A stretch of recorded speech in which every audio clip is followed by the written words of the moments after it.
We live in a world of greater musical opportunity than ever.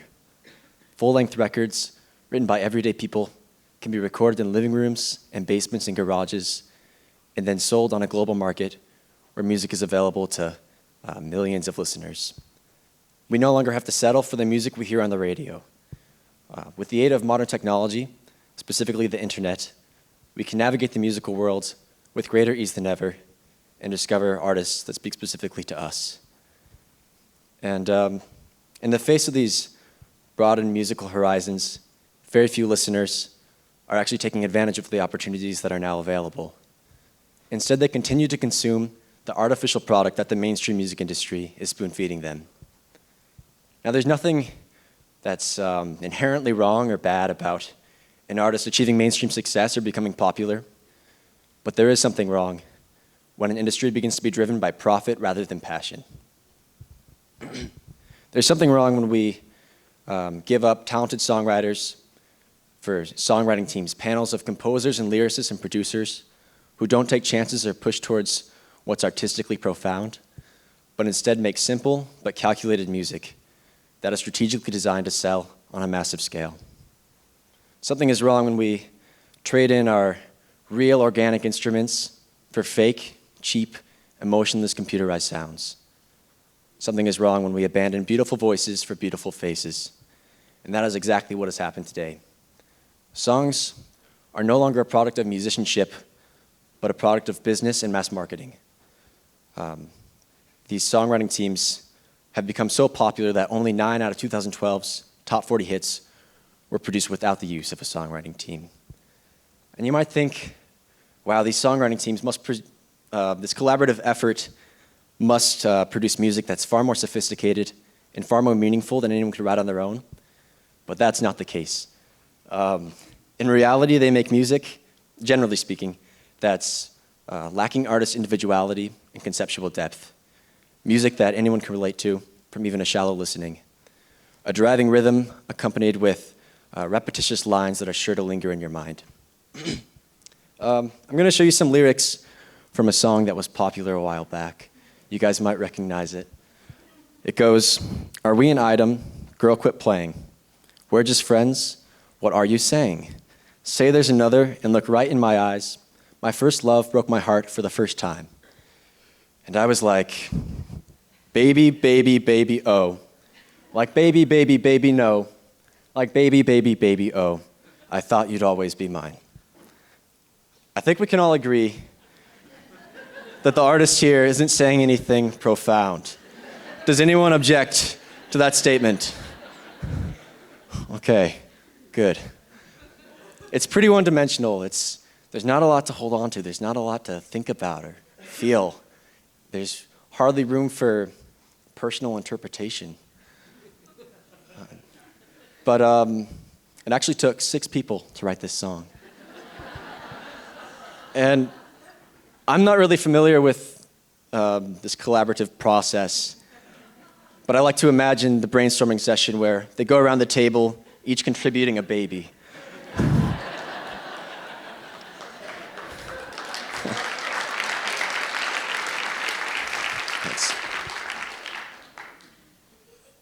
But this song's called Baby. It's performed by a guy named Justin Bieber. It took 6 people to write, and it is the best-selling song in US history. Yeah. And there are thousands of other artists and thousands of other songs that are so much more deserving of our interest and of our support, but we pass them over every day for nonsense. But while mainstream music, it wins in terms of publicity and profit, but it can't capture the power of real, meaningful music. Despite its best efforts, pop's sickeningly sweet anthems cannot compensate for its lack of authenticity. Beneath the sugar coat of auto-tune and synthesizers, beneath the superficiality of glamorized and sexualized pop stars, there is emptiness where there should be passion. Passion is the missing but essential ingredient to meaningful music. It was passion that drove Bob Dylan to pick up his Fender Stratocaster and play like a rolling stone in the face of a booing crowd. It was passion that drove Bob Marley to play at a rally just 2 days after being shot. And passion continues to propel thousands of musicians out there today. We just simply fail to recognize them and appreciate them and support them. We pass them over for the products of the mainstream. But I'm not here to talk about the unfortunate state of mainstream music. I just thought I'd mention it. What I'm here to say is that we can preserve this art form. We can keep music meaningful. And the solution is really, really simple. Just support music that speaks to you.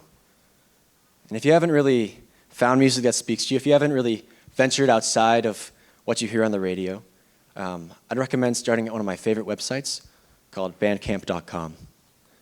Bandcamp is home to thousands of artists who, all for the most part, are really original, authentic artists who are passionate about what they do, and they care about the product that they are creating. And you can listen to their music online as much as you want for free, and then to download, depending on the artist, some of it's available for free download, some of it has a name-your-own price system, and some of it has a fixed price system. But what Bandcamp does is cool. It cuts out the middleman, and 100% of the money goes directly to the musician. And another way, once you've found these artists, another way to support them is obviously attend live concerts. This is a great way to support them because you're not only supporting them financially, but you're supporting them in a much more meaningful way. You're literally right there in front of them showing your support, showing that you care, showing that you'll listen. And a great website for finding music near you is called bandsintown.com. You can get on there and subscribe to artists you like and receive an email when they play in your area. And then for us here at home in upstate New York, there's a great magazine that's available online and in print called Upstate Live. And that'll keep you up to date on music here in New York. And my friend Corbin's going to come out soon. But I just want to close, and we're going to play a song. But I just want to close with saying that I know that we can preserve this art form. We can keep music meaningful. We can empower those who are passionate. And together we can keep, with the combined efforts of both the musician and the listener, we can keep music tasteful, authentic, and meaningful. Thank you. And this is an original song called The Weight of Wings.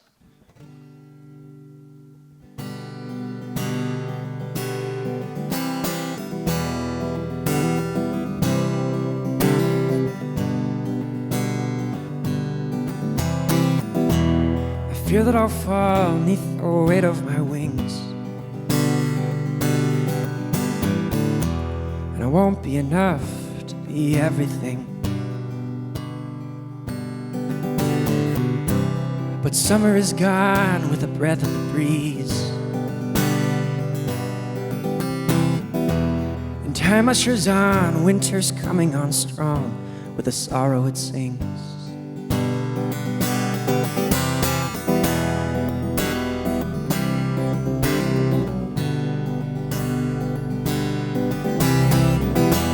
Awake to a world where no one can see.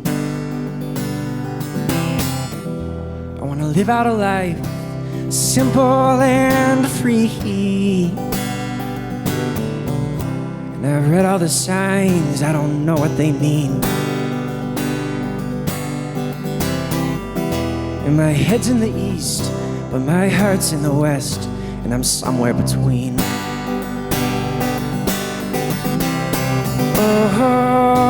Oh, I feel it.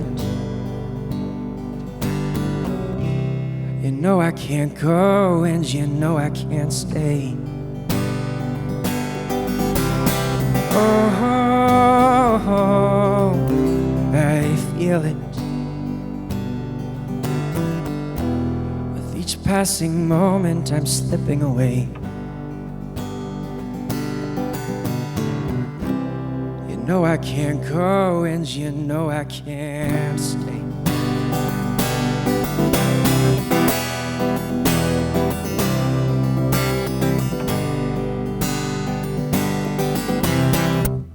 So I'll shake off this town and I'll take to the road. My life is unfurled neath the highway lights glow. Forget all the places and people I know. Trade the city for stars, pack it all in a car. I'm not coming home. Oh, I feel it. Can you teach me to change? Can you teach me to grow?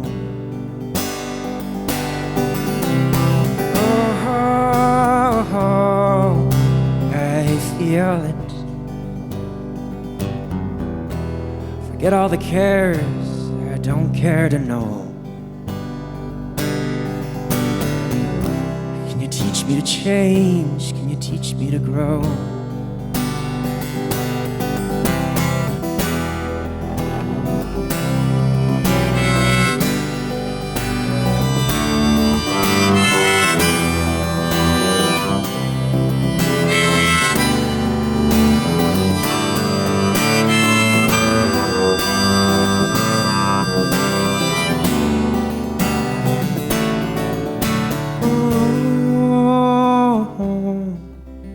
I feel it.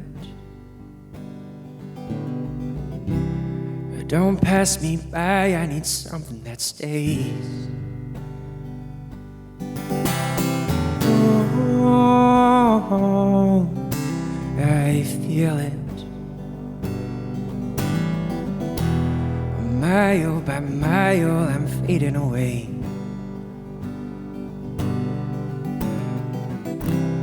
You know I can't go, and you know I can't stay.